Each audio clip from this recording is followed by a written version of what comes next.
A very good morning to Onandal. On behalf of management of Satyabama Institute of Science and Technology, we welcome all the participants for this 1 week faculty development program, day 4. And today we are having that guest speaker, Dr. N.B. Muthuselvan sir. Now I request Dr. D. Godwin Emmanuel to give that brief introduction about Dr. N.B. Muthuselvan sir. A very good morning to all.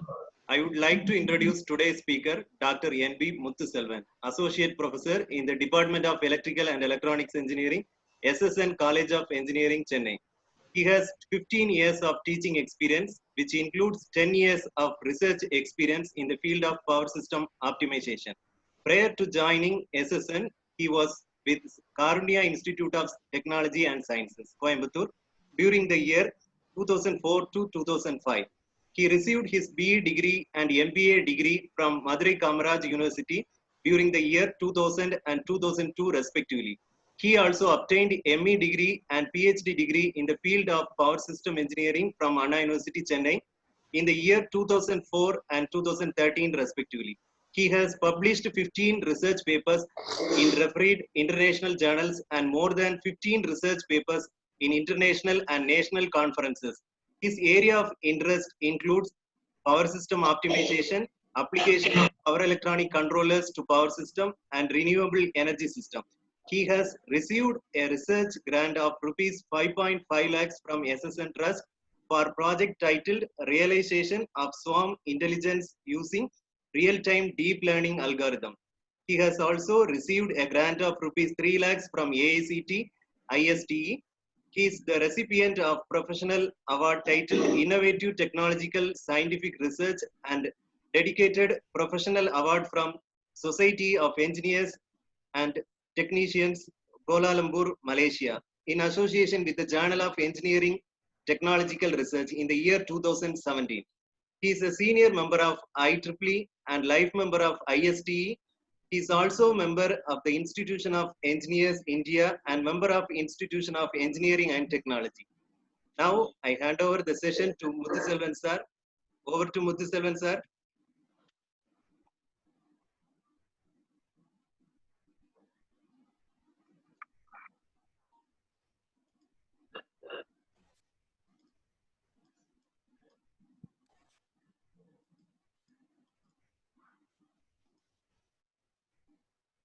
Sir, 1 minute, sir.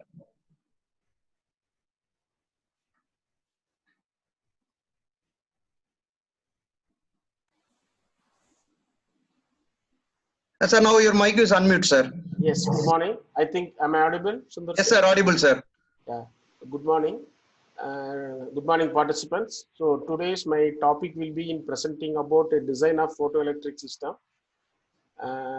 Let me now close my camera because I have bandwidth problem. So I'll be starting my presentation. If you have any doubts in the presentation, you can type it in the chat. I will try to answer your doubts then and there. Thank you. Sundar Singh, can you give me the access for the screen share? Yes, sir, it is access, sir. You can share it, sir. Yeah, thank you.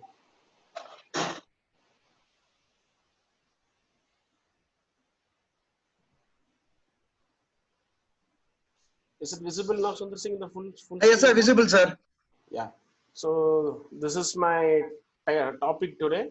So it's going to be design of photovoltaic system and powerful in microgrid. So my presentation basically involves two steps. One is first one I'll be helping you to design how to design a photovoltaic system, and second step involves running a power flow in a microgrid. Okay. So this is my basic info, which was already given by Dr. Godwin Emmanuel. Thank you for the brief bio. Now I will move directly into the presentation. So the main objective, as I already told you, we have to discuss a step-by-step procedure for designing a photovoltaic system. This I will do by taking a small problem. I will be solving a small problem that will take care of how to solve how to design a photovoltaic system. Next, I will be able to show you how to solve a load flow problem. What's the need for load flow problem in a power system? Generally, load flow problem is done to ascertain the health of the power system. What do you mean by health of the power system? See, if you want to know whether a human being is alive or not, what generally we do, we will have the ECG. By looking at the ECG symbol, the ECG graph, I'll be able to find what is the state of the heart of a person. So similarly, a load flow problem is one which helps us to ascertain the health of the power system for the given loading condition. The load in the power system keeps on changing. So the voltages in the power system also keeps on changing. But for running a load flow problem for the given period of time, we assume that the load in that power flow in the power system is assumed as a constant. Then we are going to run the power flow and see what are the voltage levels, what are the real power, reactive power flows in the power system, all these things. So I'll be taking a small system, then I'll be showing you how to find the load flow of a microgrid, okay, which involves solar power plant in the microgrid. So what is microgrid? According to the Ministry of New and Renewable Energy, it is defined as it's a renewable energy based distributed generation under 10 kilowatt. So renewable energy means it can be either solar power plant, a wind power plant, or a tidal power plant, whatever it is. Okay. So a microgrid can operate on standalone basis, or it can be connected to the central grid. If it is connected to the central grid, then the voltage of the microgrid should be same as the voltage of the central grid. It is like it is running in synchronization with the thermal grid, other conventional grid. Next one is mini grid. Mini grid have the same functionality, but they are larger, over 10 kilowatts. Okay, so the power rating of the grid is going to be more than 10 kilowatt. Then MNRE is classifying it into mini grids. Then many people have a doubt whether smart grid and microgrid are all these things comes together in a smart grid. No, a smart grid is something different. Okay, it is an electrical grid which includes a variety of operation energy measurements, including smart meters, smart appliances, renewable energy resources, and energy efficient resources. See, a conventional thermal grid, okay, or a conventional electrical power grid, it can be a smart grid without any without any solar power injection or wind power injection. A smart grid is one which is going to operate independent of the person who is going to handle it. Okay, it's a self-healing grid. Okay, if there is going to be any fault occurring, the smart grid will try to operate by itself. Okay, there is no need for a human intervention. Similarly, if I have to measure a load consumption by a domestic user, then I need not use a person to go and measure the load. If I have a smart meter, it will be able to deliver how much amount of load that I have consumed for the given period of time. So that is what called as a smart grid. So smart grid is not microgrid, okay, but microgrids and conventional grids can be converted into a smart grid. So there is a very clear definition. Smart grid involves automation of any grid. Okay, so microgrid involves the application of renewable energy grid into the thermal grid, or it can be a standalone system. So this is the main difference between a microgrid and smart grid. Okay, so I will move on further. So schemes by MNRE to encourage the microgrid. So we have a development of solar parks. The objective of this is to facilitate the solar project developers to set up the projects in a plug and play model. See, when we go for too many amount of solar power plants, what happens is that the power involved, okay, the losses involved is going to be high. So in order to avoid it, they are going to have this scheme of solar parks, where a particular area will be allotted for solar production, and from where I will be able to collect the electrical power that is being produced. This is a scheme developed by the MNRE. You can go to the MNRE website and see how this can be, how you can apply for that, how you can apply under this scheme. The second one is going to be distributed grid connected solar PV projects in Andaman Nicobar Lakshadweep Islands. Okay, as you know, these are all going to be islands. They can't be a part of our central grid. Now we have a one nation, one grid concept now. So your Andaman and Nicobar Islands, as well as Lakshadweep Islands, they are far away from the main India. Okay, so how do the people there get the electrical power? They were now using diesel power plants. Being in diesel, what happens because of that? Their emission of the harmful gases is going to spoil the green nature of the island. So now government has introduced to go for solar power plants, and in Andaman and Nicobar Islands, Now at least 50% of the entire island is now powered by the solar projects. Okay.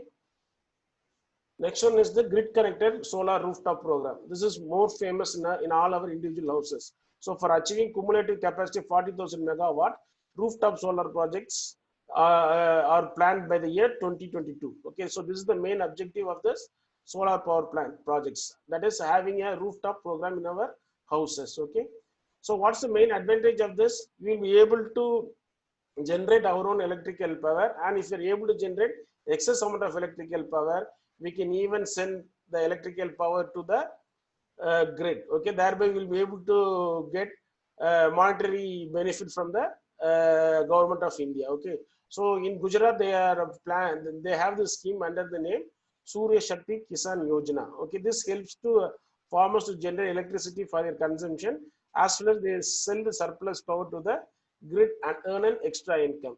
So in the second half of my presentation, when I'm going to run a load flow, I'll be able to show you how that electrical power is being fed to the local utility. That we'll be able to see in my simulation.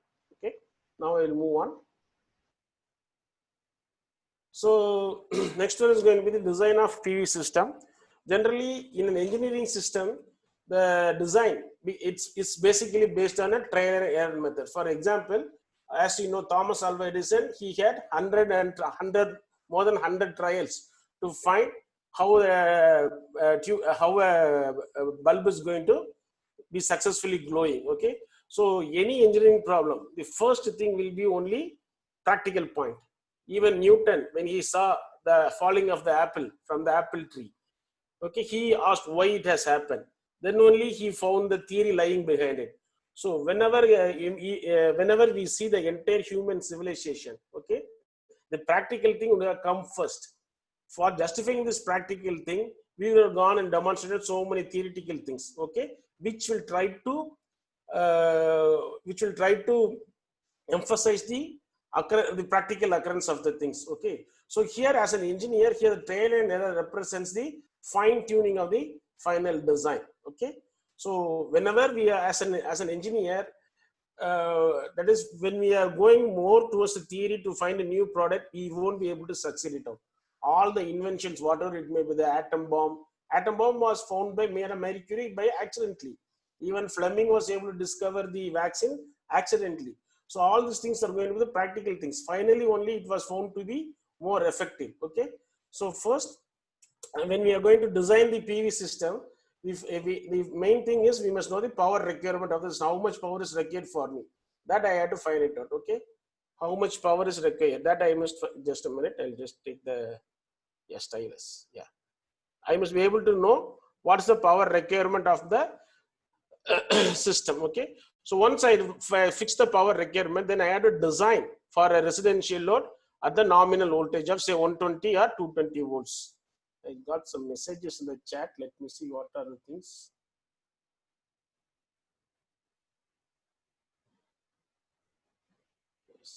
Just Sundar Singh, can you just help me in finding the questions in the chat? Okay, sir. I will see it and I will tell you, sir. Yeah. Okay. Thank you, Sundar Singh. Thank you. Yeah. So when we are going to first decide what's the power requirement in kilowatt, then we can decide about whether what type of the total number of solar module, everything can be designed. Okay. So if you are planning the power requirement for residential load, we have to design it for 120 volts or 220 volts of operation. And if I want to go for residential PV to be connected running in parallel with the synchronization, so for that I need a specific design. Okay. So now I will explain you all the steps involved in design a PV system through a small problem. Okay. So certain basic things we must know that I will explain. The next slide. So basically we have 4 types of PV modules: type 1, type 2, type 3, type 4. So this slide helps you to use the comparison of the four different types of PV module. Okay. So first PV module, it is able to produce 190 watts of electrical power under maximum power point condition. Okay. So under maximum power point condition, this type 1 is able to generate me around 190 watts of electrical power. Similarly, type 2 will be able to generate 200 watts, type 3 will be 170, etc. Okay. So there are plenty of algorithms you can find in the literature about this maximum power point. The most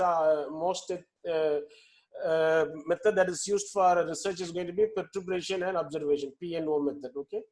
So corresponding current at the power is going to be your current at MPP. Okay, this is around 3.7, 3.47 for type 1. Okay, so like this, these are the parameters that is given by the manufacturer. Okay, so when we do a load test on a motor or on a generator, okay, we get something called as manufacturer data, like what is the full load current, what is the full load field current, all these things. Okay, so similarly, when you are going to buy a PV module, okay, so manufacturer will be able to provide us with the above data. Okay, so we have 4 different types of PV module. Okay, that comparison I have shown it in this slide. Now I'll move on to the next slide. So this is the basic structure of a PV module. So here you can see this is going to be the one PV cell. This is the next PV cell. This is the third PV cell. So like this, these PV cells are connected in series as well as in parallel to form a module. So this single unit is called as a module. So a module consists of more than one PV cells connected both in series and in shunt conditions. Okay, then it is called as a photovoltaic module. Okay, so this photovoltaic module consists of 36 photovoltaic cells. Okay, see here how many cells I have: 1, 2, 3, 4, 5, 6, 7, 8, 9. Okay, up to 9 I have here. Okay, 9 series connected modules. Sorry, 9 series connected cells, and this is up here I have up to 9 cells, and here I have 4 rows. So 9 into 4 comes to around 36 photovoltaic cells. So here one module consists of 36 photovoltaic cells. Now when I join these photovoltaic cells in series, okay, then it becomes, then we call it as a string. Then we call it as a string. Okay, so this is the first module, second module, third module, fourth module. All these things are connected in series to form a string. Similarly, I have the second string. When these strings are connected in parallel, then I'll be having an array of solar cells. Okay, so this is how we fundamentally able to create the strings, module, and array in a solar power plants. Okay, so now we will define certain electrical parameters. There is something called a string voltage. What is string voltage? It is generally represented by SV. So string voltage is nothing but the string voltage across a series connected modules. Okay, so this entire module, okay, it's connected as a string. Okay, all the voltage put together is called as the string voltage SV. Okay, similarly we have the something called as power of a module. Okay, so these are all called as modules. This module is able to produce some amount of electrical power. That is called as module power.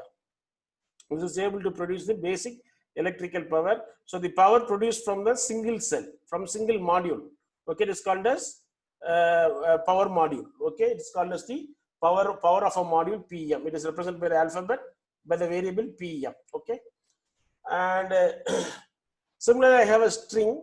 The string is able to generate this amount of electrical voltage. So this will also lead to some power, which is called string power, SP.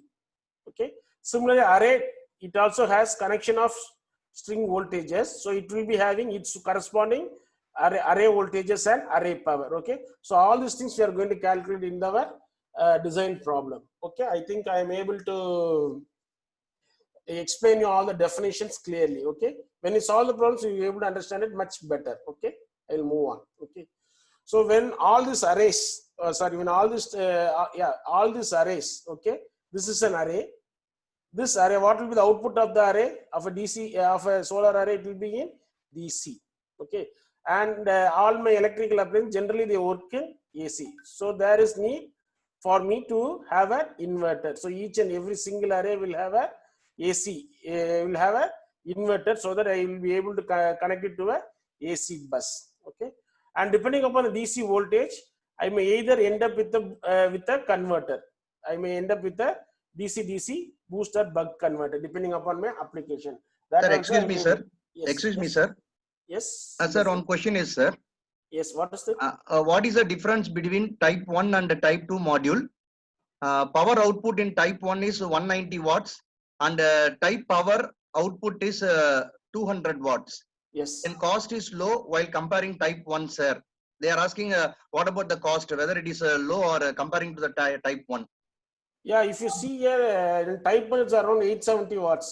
Okay, the cost is around 870. Here it's around 695. It is Okay, basically the difference in the manufacturer what they are going to keep. This type 1, type 2, type 3, type 4 are the types of PV module that's available in the market. Okay, sir.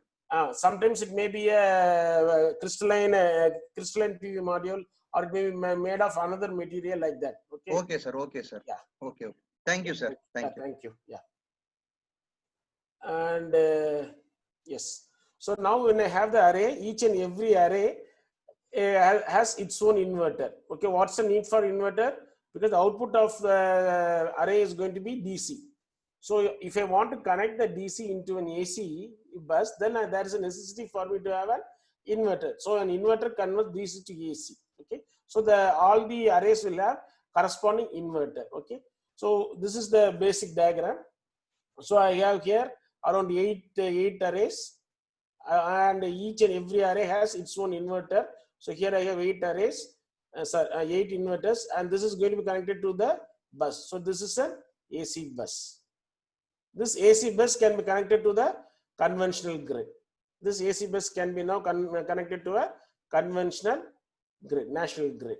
Okay, and here I have the arrays connected together with the inverter. Okay, so here I have the DC bus. So the output of the PV module will be connected to the DC bus, and from the DC bus, if we want to connect it to the conventional grid, then I need an inverter. This you must keep in mind. Okay, so generally when you are going to run a power flow using a solar cell, we generally follow the power injection module. I think you must be aware of the power injection module, where I will be incorporating the entire thing as a real power injection and reactive power injection. Since this is going to be a DC generation, I won't be having any reactive power involved. Okay, so my solar cell will be connected to the grid in the form of power injection module with only real power. Okay, now I will move on. So as I already explained to you, these are some of the important terminals. SV is going to be string voltage, PM is going to be power across each module, and SP is going to be the power across a string. NS is going to be number of strings. This we have to calculate how many strings is needed for the given power generation. NA is going to be number of arrays, how many arrays required for the given power generation, and total surface area. As you know, a module will have its own surface area. Okay, it will have its own width as well as length. So when I multiply these two, then I'll be able to get the surface area of a module. So if I have an entire solar generation with like this arrays, okay, so the entire thing I had to calculate it. Okay, the entire total surface area. Okay, so this total surface area will decide how much amount of area is needed for generating the given amount of electrical power. Okay, and AP is the array power, NM is the number of modules, TNM is going to be the total number of modules in the array. NM here represents the number of modules per string. Okay, NM is the number of modules per string, and TNM is going to be the total modules in all the arrays. Okay, now I will move on with the next one. Now it's a design problem. This one I will be able to discuss it with you now. So we are going to discuss about a design of a photovoltaic system for 750 kilowatts of power at 460 volt, 60 hertz, 3-phase AC. Okay, using the following cable. Okay, so what is my objective? My objective is to generate 750 kilowatt of electrical power. Okay, or 0.75 megawatt of electrical power. This is my objective. Okay, so this 0.5 megawatt, whether it's AC or DC, this is going to be a 3-phase AC. Okay, it's going to be a 3-phase AC with 50 hertz, and this has to be injected at 460 volts. Okay, so I have to design an electrical solar power which is able to inject 0.75 megawatt of AC power at 460 volts and 60 hertz. So for this I had to use this type of solar module. This is the module that I had to use for designing. Okay, type 1 module is being used. Now we will move on. So we have to determine the following: the number of modules in a string, nm. Okay, we have to find the number of strings in an array, ns. We have to find the number of arrays, na. We have to find the total surface area of the PV system, TSM, and the weight and cost or budget involved. This we have to find it out. So these are all going to be the technical details, not technical. I'll put it as what to say? I'll put it in mechanical details that is required. Okay, mechanical details for designing a PV system. And here I have to find out how many inverters are needed, how many converters are needed, everything I will be finding it. Whether I need a converter or not, all these things are required here, because I want to connect it into an AC grid. Since I want this to connect to an AC grid, compulsory power electronic devices comes into picture. Okay, this comes into picture. So I can go for an inverter. Sometimes I may be in need of a converter. So what should be the rating of the converter? Everything I have to decide now. Okay, and you are asked to draw the one-line diagram of the system. Okay, so these are things which we are going to solve now. Okay, now we will move on to the solution. So our required power is going to be 750 kilowatt. This is the required amount of power. So at 460 volts, I'm going to generate it. We will assume an amplitude modulation of 0.85, because I'm going to generate electrical power in the form of DC. I'm going to convert it into an AC. So I need an inverter. This inverter is going to use a modulation of amplitude modulation of MA. Okay. So from this, I'll be able to find from this I'll be able to find the DC voltage, or I'll be able to find the output voltage of the DC array. Output voltage of PV array. So how I can find it, or the output voltage of the PV array? AC is given. The voltage in AC is given, is going to be 460. The formula to calculate is going to be VIDC, that is input to your inverter AC. This is given by √2 into √2 by √3 VLL by MB. This from any power trans books, you'll be able to get this formula. Okay, how this is arranged, you can refer to any basic power electronic books. Okay, so your VLL is going to be the peak to peak voltage, which is going to peak to peak voltage is going to be 460 volts. So to generate this peak to peak voltage of 460 volts, I need a DC output of from the PV array as 884 volts. Okay, this is what we try to understand from the given system. Just converting that is, I'm doing the reverse engineering. Okay, so from AC bus, I'm trying to find out what should be the output of my DC array. Okay, my DC array should be around 884 volts. Okay, but for safety reasons, we generally allow a maximum of 600 volt. Okay, only for a string. Okay, so a string is nothing but connection of modules.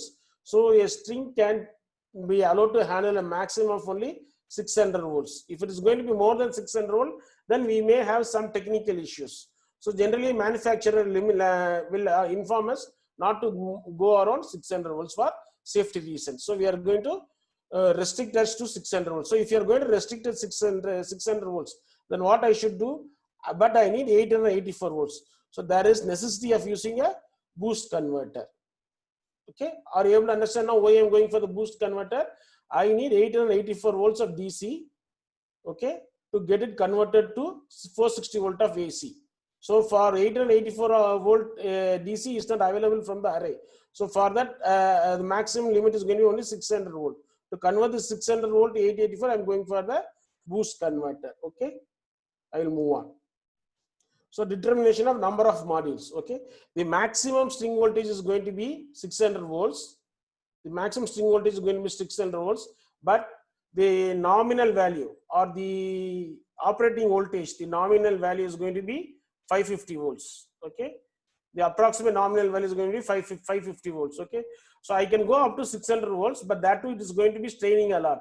So in order to avoid it, we are going to operate at the nominal value of 550 volts. Just for a precautionary condition, we are going to operate at a 550 volts. Okay, so the number of modules is given by V string divided by voltage at MPP. Okay, so what is the voltage at MPP? It is given by the manufacturer. From the table you will be able to find it out. Okay, from the table you will be able to find it out that VMPP per module is going to be 54.8. Okay, so the nominal voltage is going to be 550 volts. The nominal string voltage is going to be 550 volts. So 550 divided by 54.8 is going to be 10. Okay. So I need approximately 10 modules in a string. So I'll be having a first module, second module, third module, fourth module, like this, etc. up to 10th module. This will be my 10th module. This entire module will form a string.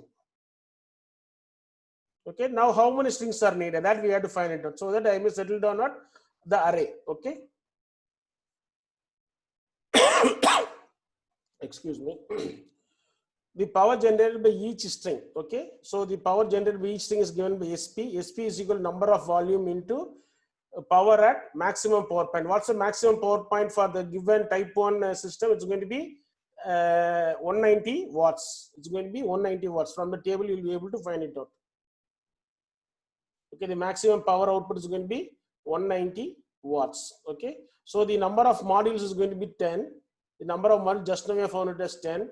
So 10 multiplied by 190 is going to be 1900 watts. So the total string power is going to be 1.9 kilowatt. That is, this 10 modules, when they are connected together, is forming a string.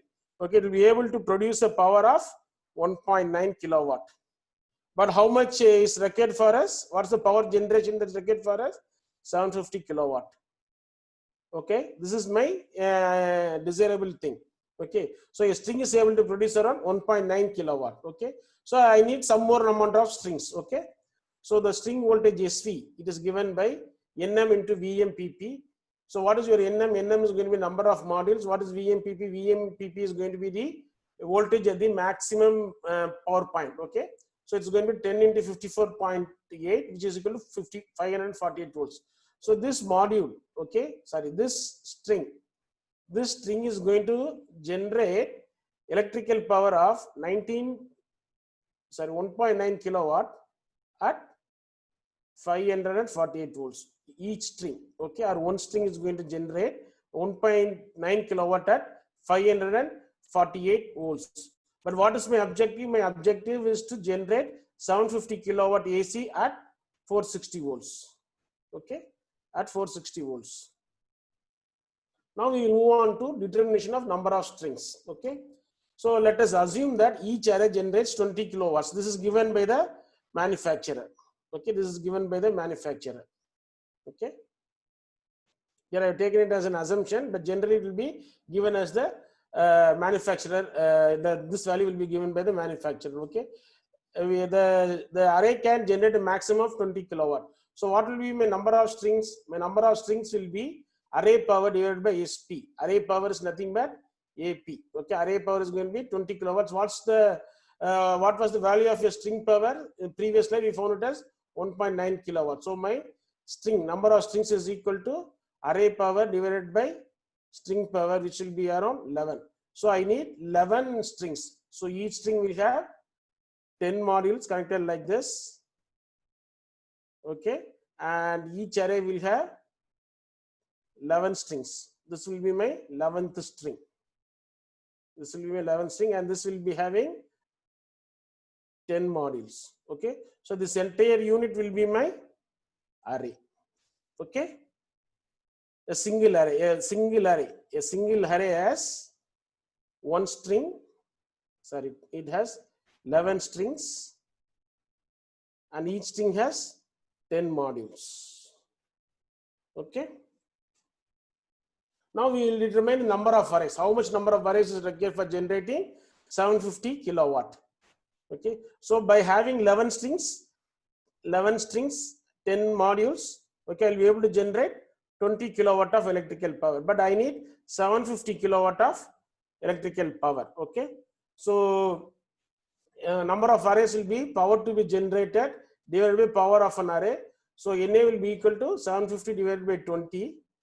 750 divided by 20, which will be equal to 38 arrays. So total I should be having 38 arrays. So this is the first array, then second array. Like this, how much array is needed to generate 750 kilowatt? 38 arrays are required. Okay, this 38 arrays, when joined together, will be able to produce around 750 kilowatt of electrical power. Just I got Is there any questions in the chat box? Sir, no, sir. You continue, sir. Okay, fine. Thank you. Uh. So I think you are able to understand the entire logic of how to arrive at the number of strings, number of Yes, sir. modules, Yes, sir. number of Yes, arrays. sir. Okay, fine. Now I will move on. Okay.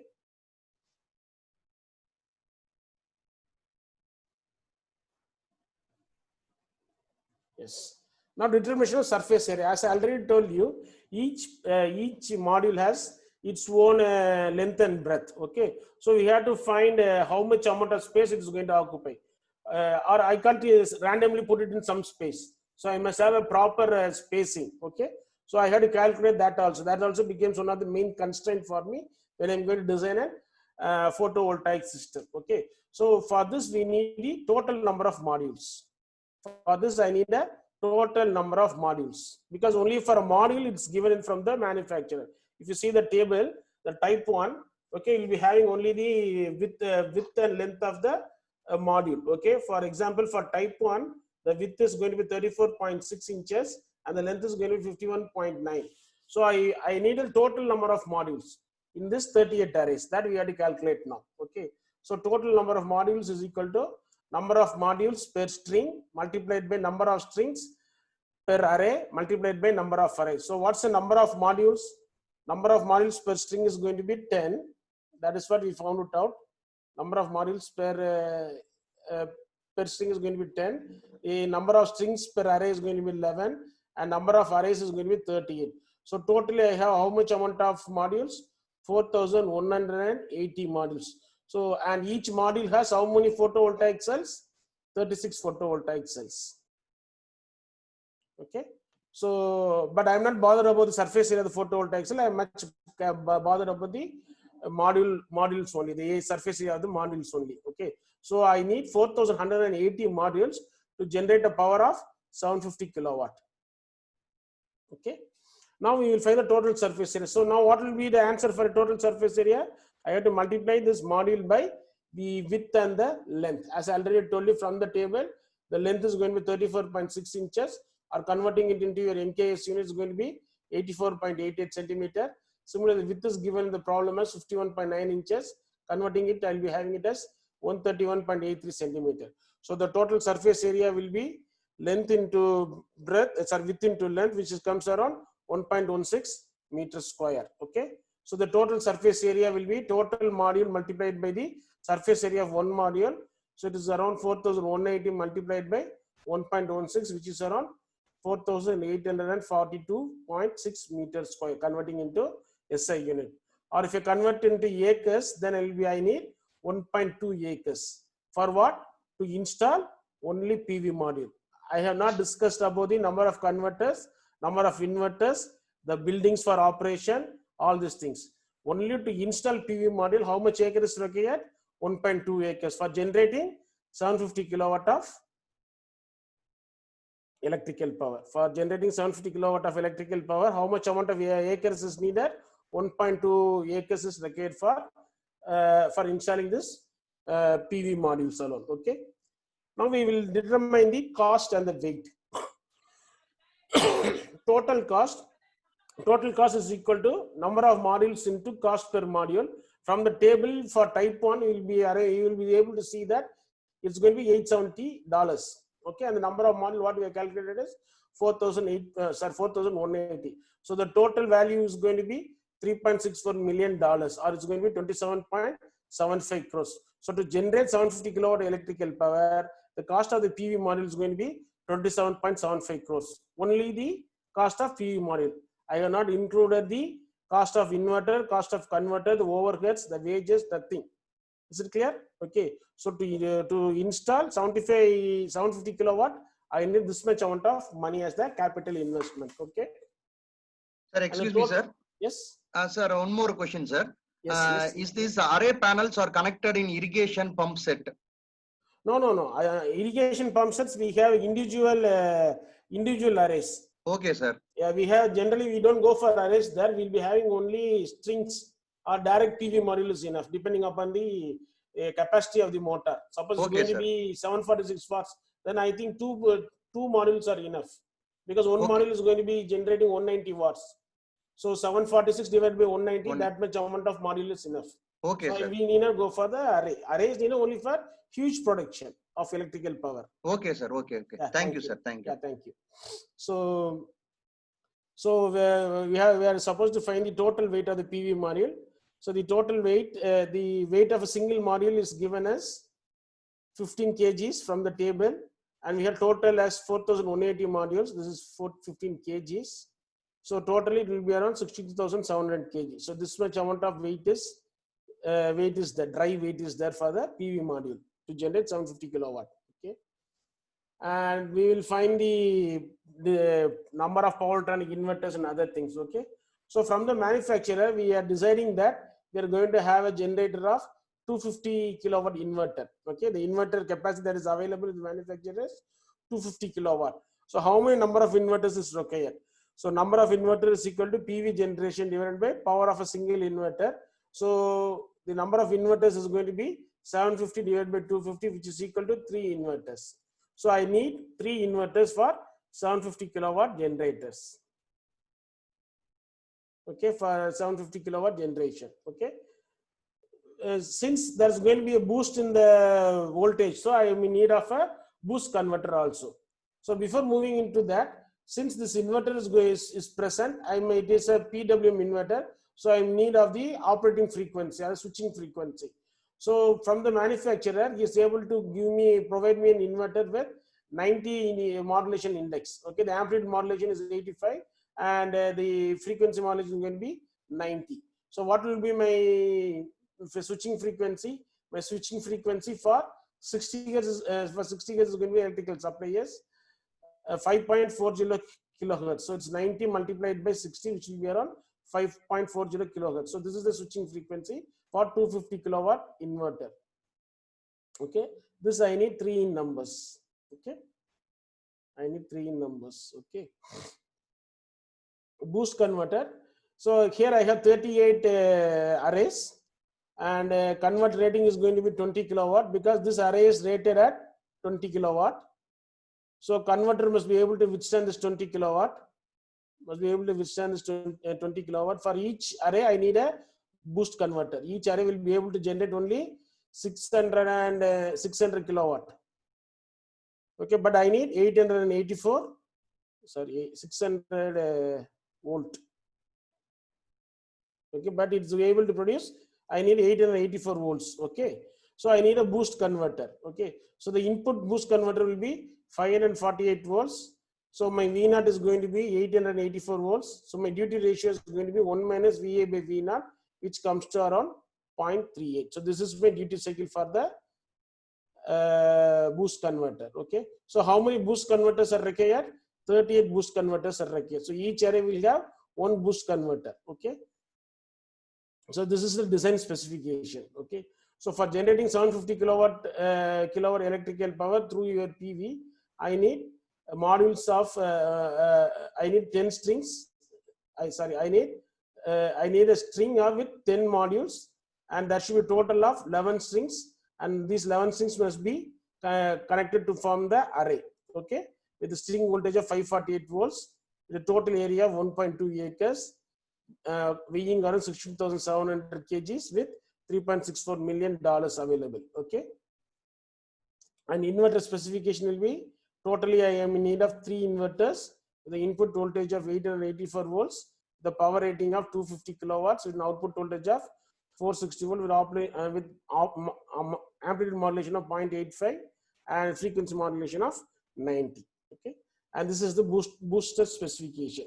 Okay, the boost specification will be around 38 number of boosters are required because I have 38 number of arrays, and the input voltage will be 548 volts, and the power rating will be 20 kilowatt for each boost converter, and output will be 884, and duty ratio will be 0.38. Okay, so this is a total design specification. I think you understood how step by step. I think you'll be able to understand how you can design a PV voltage. Okay, and this is the one line diagram. Finally, you're supposed to. Yes. Sundar, 3 questions, sir. yes. A thermal power plant cost rupees 6.5 crores for 1 megawatt, but Okay. your PV cost rupees 25 crores for less than 1 megawatt. Is it okay? Yes, but that is the thing. This is a very good question. The thing is that we are now just comparing the cost. But if when we go for a thermal power plant, how Okay, much sir. we are supposed to rectify the atmosphere because the emission of greenhouse gases, that we must take into account. Okay, If you sir. take the PV, the Ah. effect of it on greenhouse gases is very, very minimal.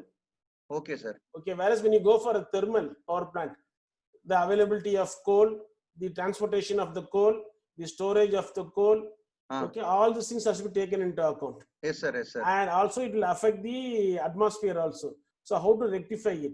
So if you do that analysis, then you will Ah. finally end up with PV is the best. Okay, sir. Okay. But if you see it from the stability point of view, Ah. your generation, your thermal generation is electromechanical device. Yes, sir. Whereas your PV is going to be electronic device. Yes, sir. So if there is going to be a sudden increase, then my Ah. thermal generator will be very happy. Will be able Okay, to sir. withstand that sudden change in power. But your thermal PV will not be able to withstand that much of power. So it purely depends on our engineering knowledge when to go for PV, when to go for thermal. Okay, That's sir. where our human intervention is needed. Okay. So very Sir, good next- question. Yeah. Oh. Next one. Sir, next one is maximum value of modulation index that can be set. Which one? What is the value? See, when we go for practical implementation, generally modulation index, what we will do is that we will try to get a good inverter from the manufacturer. So he will be able to give us that thing.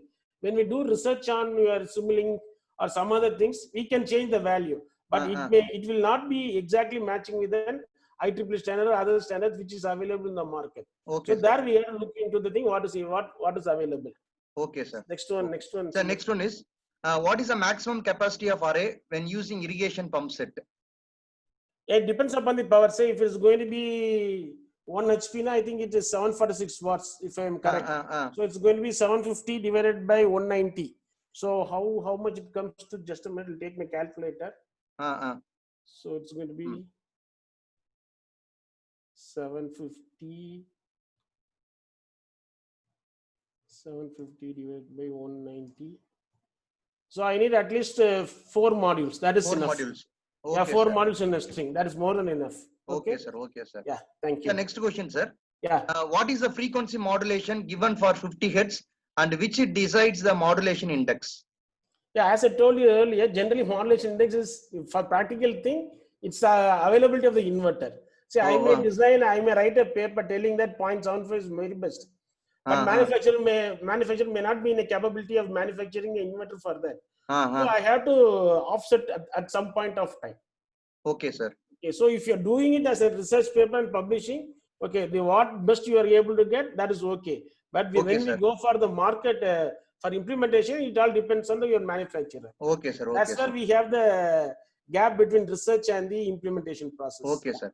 Sir, in your controller, whether we have to change the controller or we have to keep the same controller? I didn't go for any controller, no. I just explained how many inverters, how many converters are there. Inverter, we have different types of inverters like 3-phase inverter, single phase. Basically, now it's a 3-phase inverter. You can choose any inverter you want. Okay, sir. I didn't go much depth into inverter because inverter itself is a very lengthy process. We have PWM inverter, we have a sinusoidal, MLA is there. I'm not entering into all these things. Okay, just my aim is to give you the steps involved in designing of a PV generation plant. That's PV generation. That's it. Okay. Whether that PV generation we have to need to charge the controller, no need, sir.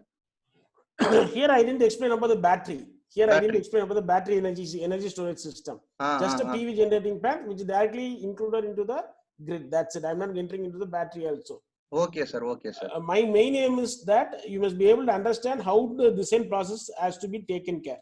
Okay, sir. Okay, sir. Other things are what to say. We can enter into it and then we can explore. As we say that V is equal to IR at constant T, no. If T is going to be vary, then what we will do? We will be including some more. We will be including some more equation 1 plus alpha T. Yes, sir. Yes, sir. அது மாதிரி நம்ம explain. அது மாதிரி நம்ம வந்து நம்ம ப்ராப்ளம்க்கு ஏத்த மாதிரி modify பண்ணிக்கலாம்.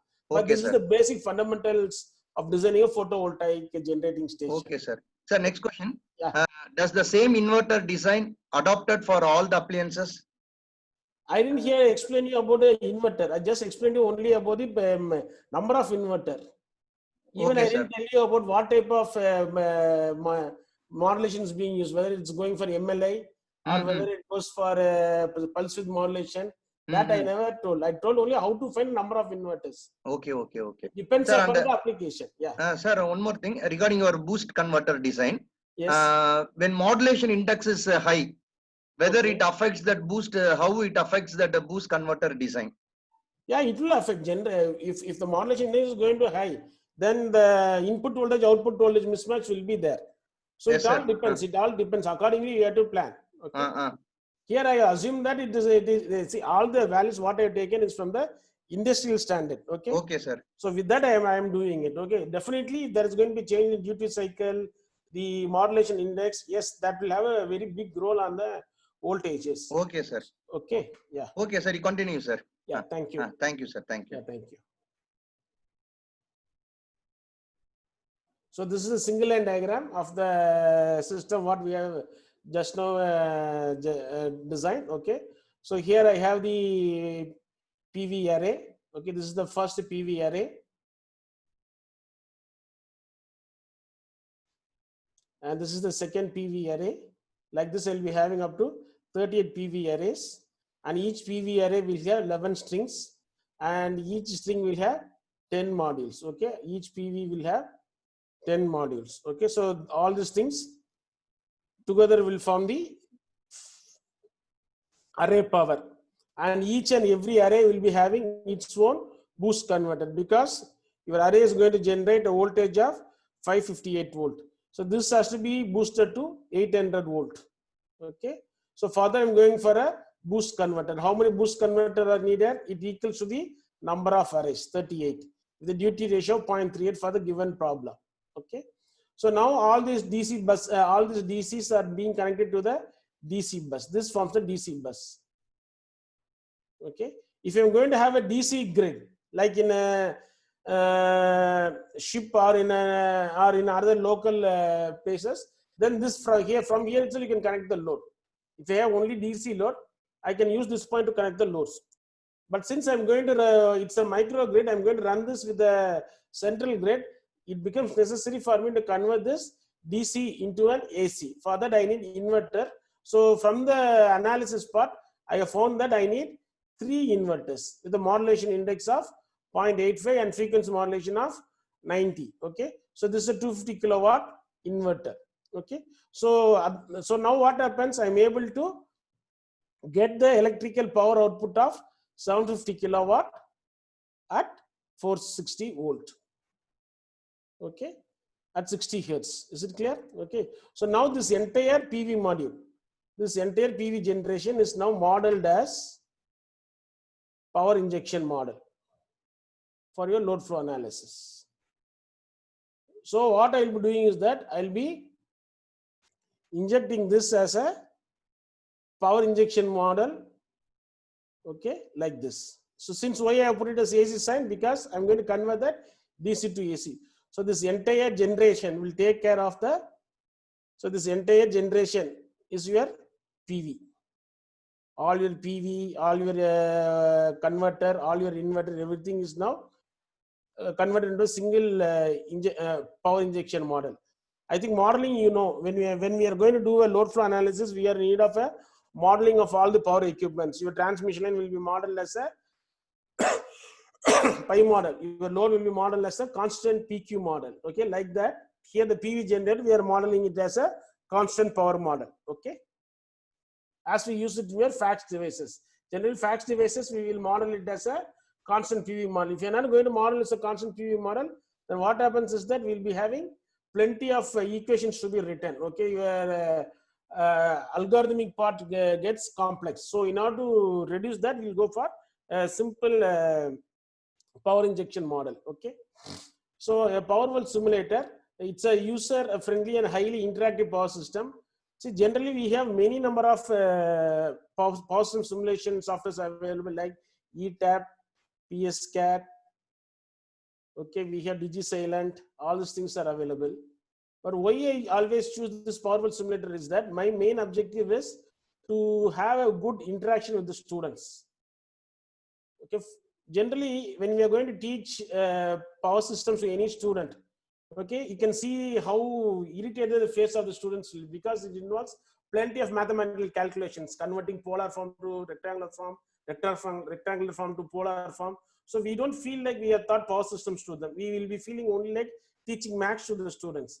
And generally a student, generally he hates listening to maths. Okay, so that's the main problem. So this PowerWorld simulator, what it does is that it does not worry about all the mathematical concept. It has a very good animation in it. So with that animations, we'll be able to grasp the idea, we'll be able to grasp the concentration of the students. That's why I generally choose PowerWorld simulator for my presentations. Even ETAP does a very good work. PSCAD is a very good industrial software. Okay, so all these things, generally they are complex in nature for understanding. Okay, and it does not have any dynamic or animated way of representing the power flows. They lack it. Whereas this one is, this one has an animation, because it was developed by the Professor Thomas Overby. Okay, he's a professor at University of Illinois. So he had come across so many students, and based on their feedback, he was able to develop this software. Okay, PowerWorld simulator. And this is the latest book by the professor. And this is a foreign author book published by C-Engage. And this book is by Indian authors, by Venkatesh. He's a Tyagaraja professor. Maniganan is a professor at MEPCO.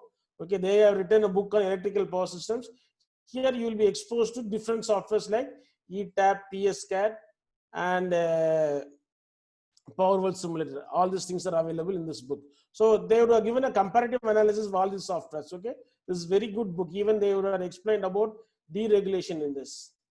One of my BE student, by reading this book, he was able to publish an article in a journal where he was using this deregulation concepts. Okay, using the PowerWorld simulator, he was able to publish a journal. Okay, so now I will move on with the next one. I will move on with the PowerWorld simulator for running a load flow problem. Okay, so this is the test system which I have considered.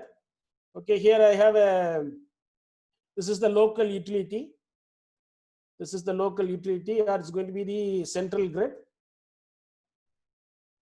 Okay, this central grid is, it will inject power and it will also absorb power from this microgrid. This is the entire microgrid. This is the entire microgrid we have. Okay, this is the entire microgrid. And this entire microgrid is connected to the central grid. This is the point of common coupling. This transformer is going to be the point of coupling, PCC. Okay, so this is the two generating stations. This is the 750 kilowatt thermal power plant, PV generating station which we had designed. Okay, this is the one which we had designed. Okay, so since it is represented as a constant power, I'm going to see, this is the AC bus. This bus number 2 is the AC bus. I would not have shown the DC bus.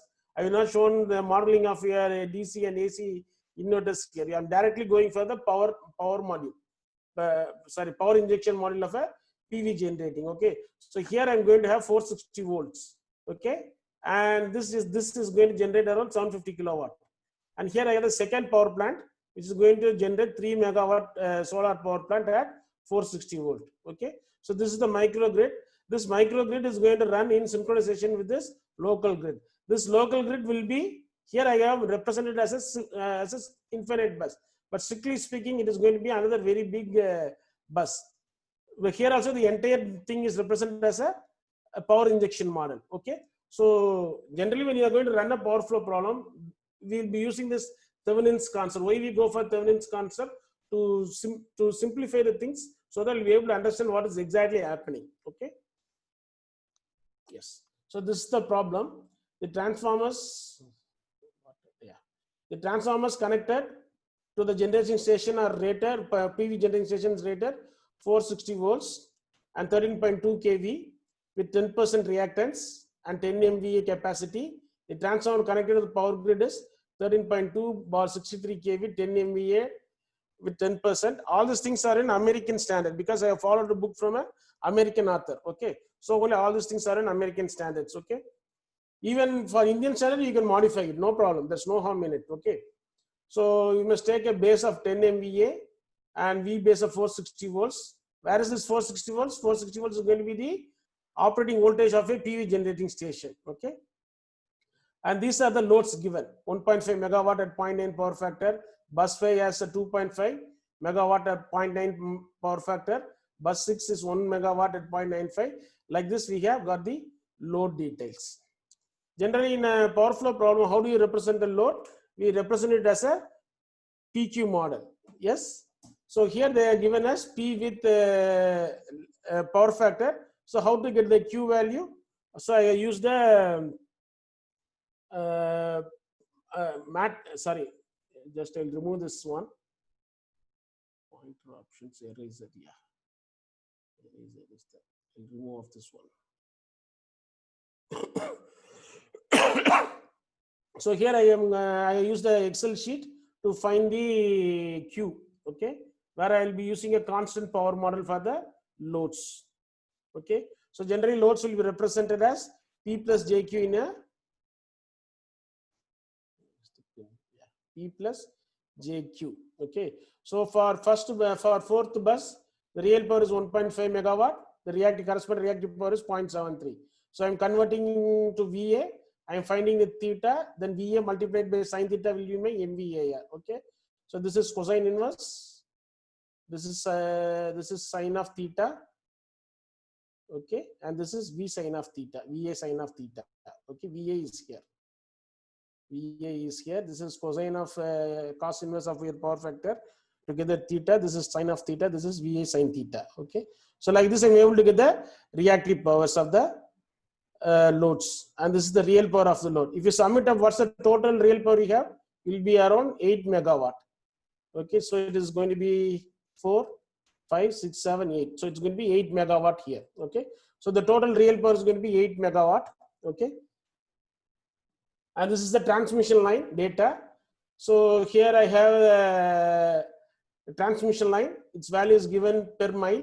Okay, so resistance of all the transmission lines is going to be 0.0685. It may be a zebra line, or it may be a pelican line, or it may be a moose transmission line. Okay, so like this, we have names for all the transmissions. Maybe we'll assume it as a zebra transmission line. Okay, its resistance is given as 0.0685 ohms per mile.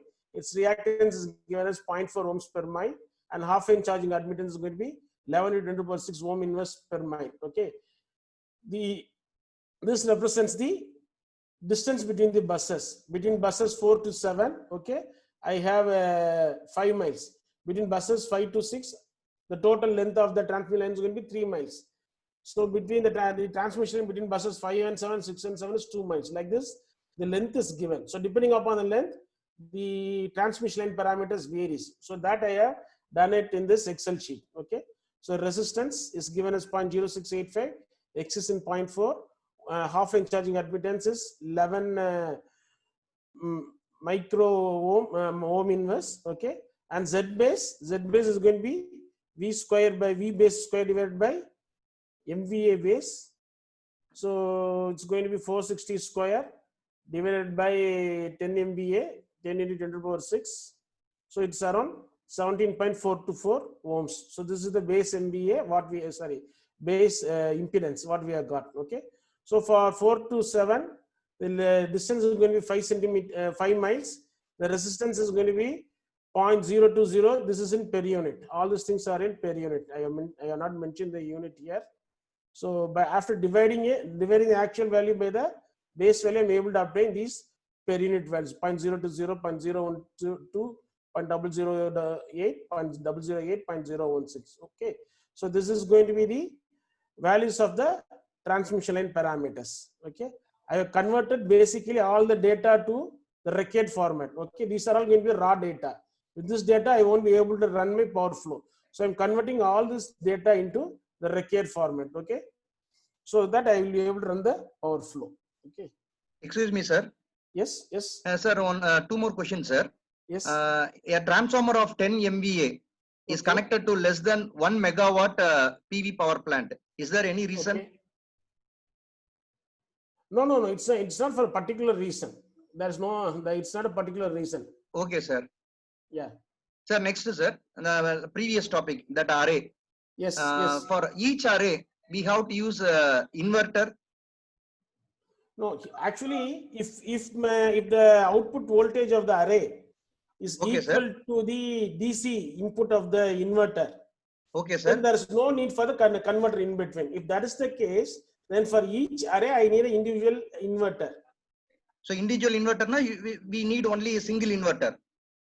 Over array ko or inverter veno. For each Sorry, and sir. every array I need a corresponding inverter. Okay, sir. Okay, sir. Okay, But sir. in this problem, what happened is that since my output from the DC, from the PV, Okay, is sir. less than the input to the inverter, I'm going for a DC converter. Yes, sir. Yes, sir. So that DC converter has to be for all the arrays. Arrays. But I need not invest again on the inverter. I need Okay, not sir. go for 38 inverters. Okay, sir. Okay. So for that, I'm trying to find the optimal value. Then I'm settling at 3.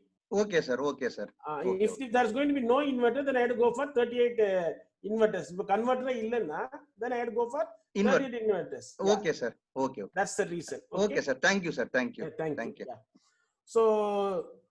So I already told you. So this is what we have designed. This is what I solved in the previous problem. I have solved. Okay. Maybe today evening, if you are free, you can try to get the number of strings, number of modules, number of arrays for this PV generating station. You can even find the cost, everything. So before entering into it, I think you should be knowing the power plant in Kamudi. Who is going to install it? Any idea? I think it is Adani Solar Power Plant. What's the total rating of it? The Adani Power Plant at Kamudi is 650 megawatt. Okay, they are planning to generate around 650 megawatt. Do you know what's the total investment cost? It is around 4,550 crore. This involves the full amount, including your PV module, your power electronic devices, your buildings, other overheads, etc., etc., etc. Procuring of land, everything comes into picture. Okay. So this for generating 650 megawatt, the investment is huge. But once it is made to run, okay, we'll be able to get back the returns. ROI will be there. Okay. This is for a general information. Okay. So these are the two generating power stations. Okay, these are two PV generating power stations. These generating power stations are going to operate at unity power factor. Okay. And we are supposed to find the voltage and power flow of the microgrid. And you are supposed to find how much power is imported or exported from the local power grid. Okay. So I'm redrawing the diagram. Okay. So I have three transformers. So this is the point of common coupling transformer, which is going to couple your infinite bus with the microgrid. And these are the two generation stations. Your microgrid is going to operate at 13.2 kV. Your microgrid is going to operate at 13.2 kV. From the problem, you'll be able to understand. This generator is going to be, this transformer is 460 bar 13.2 kV. Okay. So all these buses are going to be operating at 13.2 kV.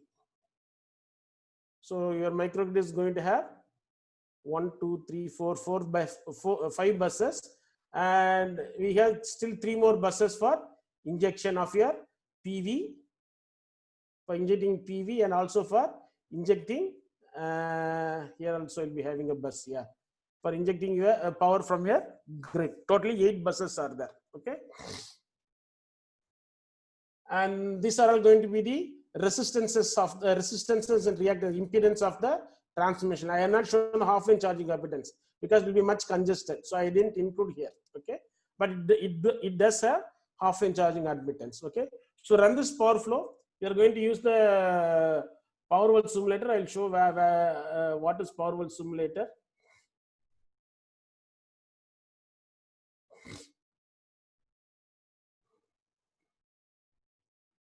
Just a minute, I'll open the Powerwall simulator software.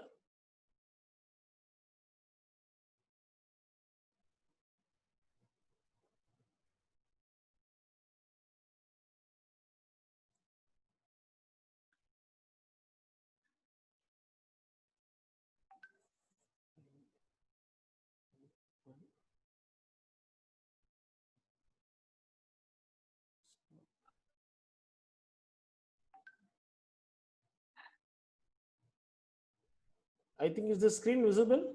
Yes, sir. Screen is visible, sir. That a single line diagram. A single line diagram is visible, no? Yes, Yeah, sir. Yes, thank sir. you. Yeah, thank you. Okay, so this is the single line diagram which I have created. Okay, for the given problem. Okay, so it has a 8-bus system. This is the first bus. This is the second bus. This is the third bus. Okay, so first bus is going to be the utility bus. Okay, this is your conventional power plant. Okay, and this is going to be this second bus and third bus. They are going to have the solar PV. Okay, the solar PV is very simple. You just take the common generator that is available here. I think you know where to get the Powerwall simulator. This Powerwall simulator is a demo software where you can get it from Powerwall itself directly. If you go to powerwall.com, okay, you'll be having downloads and purchase. You click the demo software. If you click the demo software, they will be asking a Google form to fill.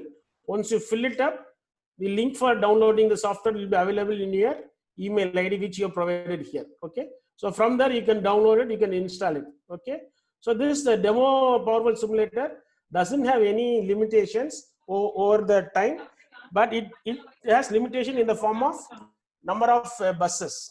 Okay. A demo software, in a demo software, we can have a maximum of only 3 buses. 12 buses can be done. Okay. I will be able to have only 12 buses, not more than 12 buses. You will be able to simulate in a demo software. Okay, so you won't be able to simulate the IEEE 30 bus system. Okay, even IEEE 14 bus system, you won't be able to simulate in a demo Powerwall simulator. But for basic understanding of students, you can use this Powerwall simulator. Okay, now I will move on with the equipments. Okay, the components of the things. I'm not going to explain you how to draw the buses, other things for the want of time. Further, you can you have plenty of videos available in YouTube. You can see the YouTube. They will be able to explain you how to use the Powerwall simulator. You can get it directly from the powerwall.com website. Once you are able to install it, then I will let you know where the things are available. Okay. It has 2 modes. One is the edit mode and the run mode. Sir, excuse me, sir. Yes. That simulation screen is not visible, sir. Now it's not visible. Okay, I will. That question alone, it's visible. That PPT you share the question, na? Yes. That alone is visible. Your simulation part is not visible in that screen. I'll just go to new okay, share. Sir. Okay, sir. Is it now visible? Yes, sir. Now visible, sir. Yes. Okay. So this is the Powerwall simulator screen. Okay. So it has 2 modes. One is the edit mode and the run mode. So in the edit mode, you'll be able to draw the single line diagram. Okay. So for any power system software, it may be either ETAP or PSCAD, whatever it is. First thing you must draw is the bus. Bus is the fundamental thing. Without bus, you won't be able to connect any electrical components. So for drawing this, you need you go to the network. The network, you have all these elements. Buses is there, DC lines is there, generators is there. All these things are available. You just click the bus, and just if you click it, you will be getting the bus. Okay, like this, you will be able to draw all the things. Okay, so for the generator, you just go to the network, click the generator. By keeping it to the bus, you click it, you will be having the generator. This dialog box will open. Okay, this is the dialog box. Okay, so here it's a slack bus. So slack bus, initially we keep it as 0. Okay, it's a central grid. Okay, or it's a normal conventional grid. So a normal conventional grid will be able to have both AGC control as well as available AVR control will be there. So I am enabling the 2. Okay, available AGC as well as available for AVR. Okay.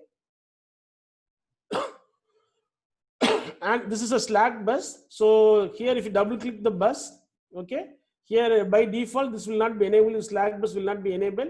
So you just enable the slack bus so that it will be taken as a slack bus. Okay. For generating plant, again, you go to network, you take the generator. Okay. You click the generator, you can place it here. The only thing is that what you are doing is that you go to power and voltage control. Okay. Remove, because it is a thermal, it's a PV generation power plant. Okay. Which I'm modeling it as a constant. Going to inject 0.75 megawatt. So you give it as 0.75 megawatt. And from the problem, we understand that from the, is it visible now? Yes, sir. Visible, sir. Yeah, because I got a message that my internet is unstable. So No, I it's got a visible, doubt. sir. Okay, okay. So from the problem, we understood that the power factor required is going to be 1. So here you go to the constant power factor, select it as 1. Okay. And you can draw the transmission lines. Once you are going to draw the transmission line, it will be asking for your R, X, and half-inch charging admittance. The values what I have shown you through the Excel sheet, it can be entered here in period form. Okay. So like this, you can draw the entire online diagram. Okay, it will be very simple. You can see any YouTube videos to understand the drawing of the Powerwall simulator. If you're not able to understand, you can mail me. I will be able to explain to you later on. Okay. So now when you go to the run mode, okay, you will be able to run so many analysis. Okay. So first we are going to run the load flow analysis. So you go to the tools, you'll be having the solve. Okay, you'll be having solve through Newton-Raphson method, Gauss-Seidel method. Okay, and fast decoupled, everything is available. Okay, so after selecting it, you just run it up. Okay, so you'll be able to get the, you'll be able to see the real power flow. So you can be able to explain to your students how the power flow is going to happen in a power system. This animation is not available in your ETAP or in PSCAD. So you can change the, if you can make the removal of a line. Okay, you can see how the power is going to change. For example, if you see I'm going to remove the line between 6 and 7, immediately the power in this line 5 to 7 has increased, which means this is now out of service. That power is being taken care by this. So like this, you'll be able to explain. But when you run a MATLAB coding or etc., you won't be able to visualize this. But here in a Powerwall simulator, you will be able to visualize this. Then you can make them to understand the concept that is lying behind it. That's why I always prefer Powerwall simulator for taking undergraduate students. This may not be useful for your research work or other things, but for making your undergraduate students to have a essence of the power system, you can surely use this Powerwall simulator. Okay, and see here, I'll put forth one more question. Here that power is being injected from the slack bus or from the local utility. What does it mean? Whether we are exporting the power from the microgrid or we are importing the power from the microgrid, we are importing power. That is, my solar power plants are not able to feed the loads. It has a load here. Totally it has 1, 2, 3, 4, 5 loads are there. Okay. See, 1.5 megawatt load is being converted into 2 megawatt. It will not allow any point display in the loads. It will be rounded off. So only you may see that some loads are different and MVA are going to be 0 because it is designed such a way that the only as whole numbers will be able to display. Okay. So if you see here, it is able to deliver a power. And suppose if I reduce disconnect this load, okay, this load I'm disconnecting, and this load I'm disconnecting. What has happened? Just a minute. It will export power. What has happened? Exporting is not taking place. Just a minute. I just stop the simulation and reset the simulation. Something has happened. Reset to flat start. It's running now.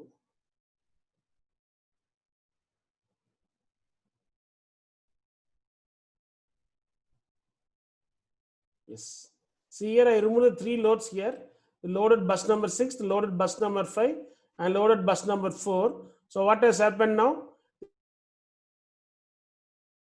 Which means your PV system is able to now export the power. Okay. And when when any one of the load is being connected, you can see the reversal of power, which means your central grid is going to inject your power, or your microgrid is going to import power from the grid. Okay. So with this concept, you can tell how much amount of power that we are going to export, how much amount of power that we are going to import. Further, we need net metering. So net metering has to be connected at the point of common coupling. Like this, you may tell your students so that they will be able to understand, okay, what is happening exactly. The powers can flow in the same transmission line in both the directions. Like that, they will be able to visualize it. So if you're able to show it in your ETAP or in PSCAT, they have to think, but here it's not like that. Visually, you will be able to see it. Okay, that's the main advantage of this visualization software for basic understanding of the power system. Okay, so this is one analysis which I wanted to explain. Okay, the next one is so this is the power flow load. Okay, here also you will be able to see the Y bus. If you go to the simulate, if you go to the solution of your power flow problem, case information, yeah, solution details, you will be able to see the Y bus of the entire system. Okay, it's a 8x8 system. Okay, this is the Y bus. Generally, in other softwares, you won't be able to see it. I have used MyPower, ETAP, and PSCAT for my students in handling the power system problems. But you nowhere you'll be able to get the Y bus. Only in Powerwall Simulator you'll be able to find the Y bus. Okay, and next one is yes. So this Powerwall Simulator has advantage of showing you the flow of power, real power. Okay, so now I will go for the fault circuit calculations. So for fault circuit calculations, it's simple. You go to the tools, you have this fault. Okay, just click the fault analysis and stop the load flow. And stop the load flow. Go to the fault analysis calculations. Yes, run fault. You go to the single fault scenario. Yes, you can select any one bus. Bus number 1, 2, 3, 4, 5, 6, 7, 8, 7, 8, up to 8 buses we have. Maybe we'll take the 4th bus. Okay, 4th bus, let it be given a 3-phase fault. 3-phase ground fault can be given. Okay, so the fault impedance is 0. So if the fault impedance is 0, what do we call it as a bolted fault? That is going to be that direct fault with the ground. Okay, 3-phase fault. Okay, so we will calculate it. Okay, we calculate fault current. You can see it. The fault current in all the 3 phases, 9.29, 9.29, 9.29 in per unit. If you want in amperes, you can have it as amperes. The amplitude of the fault current is around 4 kiloamperes, 4.063 kiloamperes. Okay, so this is the magnitude of your current. So for this, you have to design your circuit breaker. Maybe tomorrow, I think Raja sir will be handling with the protection of the microgrid. Okay, so maybe it may be useful for understanding that concept. Okay, so like this, I'll be able to generate the fault. Even single line to ground fault I can have. You can find the severity of the faults here. If you what happened? Single line to ground fault. Yeah, run fault. No faults to solve. Clear. Fault analysis. Single fault. Yes, bus number 4 I will take. Single line to ground fault. Yes. If you find the single line to ground fault, the magnitude is around 1398. What is the inference from this? Phase A is under faulty condition. So only all the currents are rushing through your phase A. Phase B and phase C, it is in healthy condition. So it is not having any current. Okay, only the fault current is rushing through phase A. Similarly, I can go for line to line fault. You can simulate it and you can see the effect. Okay, the magnitude will be much higher compared to the single line to ground fault. So like this, you can tell them which fault is going to be much severe. Okay, you will be able to conclude that 3-phase ground fault will be much severe, and also you will be able to see the effect of the bolted fault and unbolted. For unbolted fault, we'll have a fault impedance. Maybe I'll keep the fault impedance at 0.001 per unit. If you see here, the voltage gets reduced. Okay, for a 3-phase fault, it will be much higher. For a bolted fault, it will be much lesser. Okay, 4060. If you see here, it's come to 4018. So like this, you can be able to explain all the concept to your students in much dynamic way. Okay, so this is the main advantage of going for your Powerwall simulator for teaching your undergraduate students. Okay, so now we'll move back to the presentation. Yes, is your presentation visible? Yes, sir, visible, sir. Yeah, so here I have shown how to get the Y bus. This is the Y bus that is calculated. This is the Y bus from the Powerwall simulator. You can compare and see. Okay, it will be same. And in order to maintain 1 per unit voltage, okay, your PV is going to absorb a power of 0.094 and 0.085 per unit of the power. Okay, so for the base case, we found that around 0.427, that is without any load removal. Okay, I was able to have a 0.427 amount of power entering into the microgrid, which means 4.27 megawatt of power is being imported into the microgrid. When I remove the loads in the buses 4, 6, and 7, I was able to have the export of the power to the central grid. Okay, like this, you can able to explain the things. Okay, I think I come to the end of the presentation. Any doubts? Any doubts? Now, Or participants, if you have any doubt, I have a small Google form now. Maybe I will put it up in the chat box. It will have 6 questions. Maybe you can try to answer it up. It is based on the presentation what I have taken. okay, sir. Maybe if they are interested, they can. Yeah. Is it visible now that? Sir, diagram is visible, sir. Are you not able to get that form? No, sir. Till now, no. I'm not able to send it. Yeah, everyone is there. Yeah, I think Yes, sir. Now that form is there, sir. Yeah, maybe if they are interested, maybe they can click and try to answer. Okay, it's sir. only multiple choice questions. Okay, sir. No problem. Any doubts? I will be able to clarify.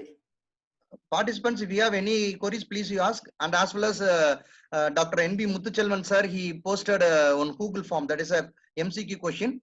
Please you click that Google form and answer that questions. Just to find whether you understood the concepts. That's it. Okay, sir. Okay, sir. Yeah. Thank you. Somebody has told that it is a great presentation. Thank you.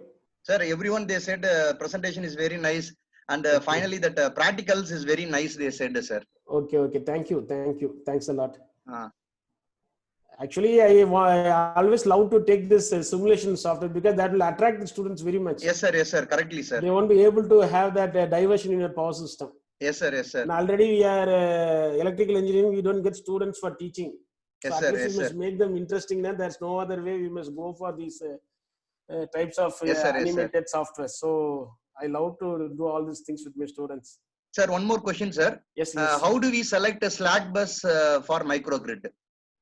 Generally, when you go for your transient stability analysis or when you are doing any analysis, we'll be taking the central grid as the slack bus, because the basic definition of slack bus is that the slack bus must be able to supply the loads, the losses in the power system, and it should be having a higher inertia. If that is the case, then the equivalent power system what we will be generally taking will be my infinite bus. So that only we will be taking it as the slack bus. Yes, we sir. don't take the microgrid as a slack bus, because microgrid, if we are going to have a PV generating plant, it can't be taken as the slack bus. Why? Because it doesn't have the it is a power electronic device. It does not inject electrical reactive power. Okay, that's the main problem. Sir. Okay, so sir. we will be taking only the infinite bus, or or that what to say, that combined simplify பண்ணி இருப்பாங்க தெரியுமா, that one will yes, sir. Yes, sir. as a slack bus. If I have 6 thermal generators, out of that, if you want me to select a particular one as a slack bus, the one with the maximum rating will be taken as a slack bus. Okay, sir. Okay, class. It's so simple like that. But never take the PV generating bus as a slack bus. You won't be able to have a stable power system. Your power system will easily go into your blackout. Okay, sir. Okay, sir. Because the power electronic, it's an electronic based generation. Your thermal power plant is electromechanical one. It is much heavier thing. Yes, sir. You're able to withstand faults and other things. Yes, sir. Yeah. Any other queries? Sir, in the software, whether we can take a 32 bus system and 64 bus system? No, this demo software maximum allowed is going to be only a 12 bus system. Okay, sir. Maybe if you are going to purchase it, okay, for academic version, then you can go for a 500 bus system. So we have to get that license software. Yeah, license. You must get the license software. I think it comes to around 7 lakhs. Oh, 7 lakhs. Yeah, once I paid 2 years before, it was around 7 lakhs. Now I don't know the exact value. Even okay, this sir. add-ons, Okay, sir. this add-ons will have very good things.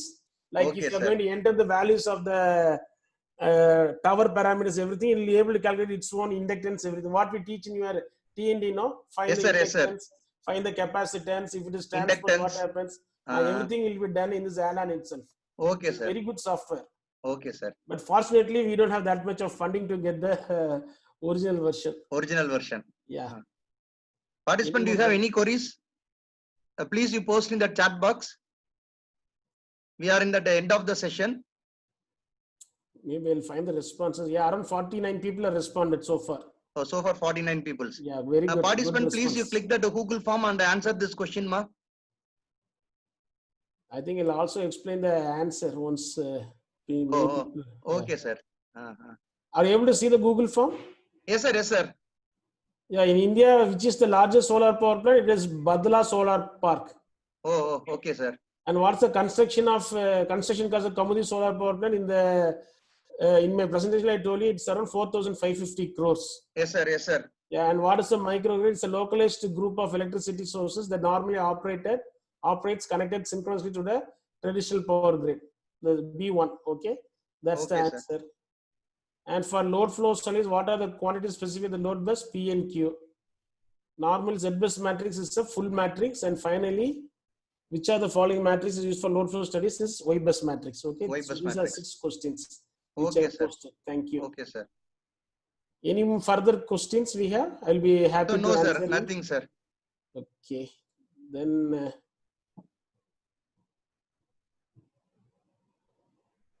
So can we call off the meeting or? Oh, can we conclude, sir? Yes. Okay, sir. Okay.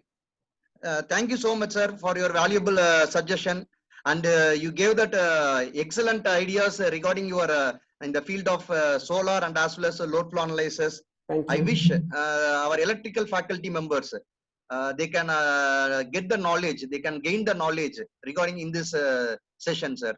Thank you so much. Once again, on behalf of management of Satyabama Institute of Science and Technology and the Department of EEE, once again we thank you for your wonderful presentation, sir. Thank you so much. Thank you, Sundar. Yeah, thank you. Thank you. Bye. Yeah. Thank you, participant. Now that the feedback link will be posted in that chat box. Please you fill that feedback links.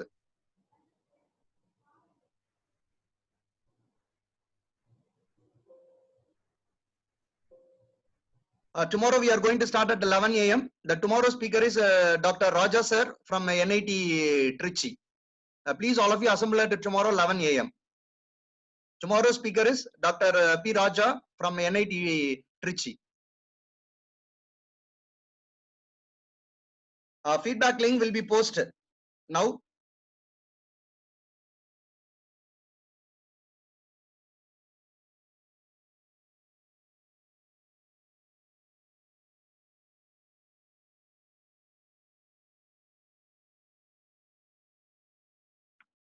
Please participants fill your feedback link.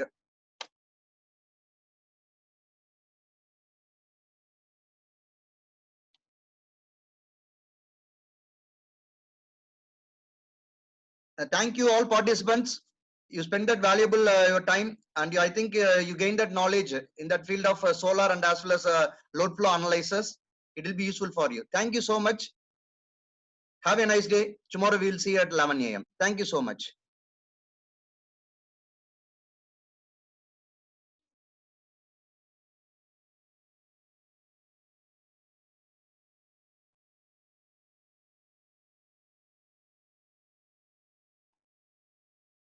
And one more announcement, all the sessions will be uploaded in the YouTube. So within a week, you can see that live YouTube. All the sessions will be uploaded in your YouTube. So we will share that YouTube link also.